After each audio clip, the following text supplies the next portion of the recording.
আসসালামু আলাইকুম। আজকে একটি নতুন ভিডিও নিয়ে এসেছি। আপনারা কেমন আছেন? নিশ্চয়ই আপনারা ভালো আছেন। আমিও ভালো আছি।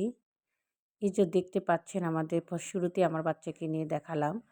আজকে আমার আব্বু-আম্মু উমরা হজ থেকে বাসায় রওনা দিবে।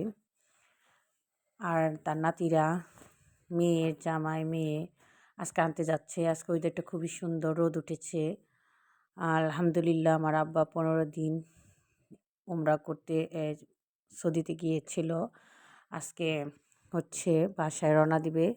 আমি হালকা পাতলা কিছু রান্না করেছি। এই যে আয়োজন। আসলে বাবা-মাই বলেন, শ্বশুর-শাশুড়ি বলেন সবাই হচ্ছে বাসার একটা নিয়ামত। ময়-মুরব্বিরা আসলে বাসায় না থাকলে কেউ ভালো লাগে না। বাপের বাসায় গেলে আব্বু-আম্মু বাসায় না থাকলে ভালো লাগে না। এবং শ্বশুরবাড়িতেও শ্বশুর-শাশুড়ি না থাকলে ভালো লাগে না। তারপরে এই যে আমি রান্না করেছি আজকে হালকা পাতে যা একটু পেরেছি করেছি। শুটকি ভর্তা, শুটকি ভুনা, তারপরে হচ্ছে একটু পোলাও রান্না করেছিলাম, মাংস রান্না করেছিলাম। আর আমার বাচ্চা এই যে খেলা করছে, কুকুরের বাচ্চা ছিল। তাকে দেখে খুবই খুশি আমার বাচ্চাটা। ও মানে কুকুর দেখলে আ ভয় পায় না। এই যে আলহামদুলিল্লাহ আমার আম্মু এসে অবশেষে এসে পৌঁছেছে। নাতিদের দেখে সে খুবই খুশি। এই যে আমার আব্বু।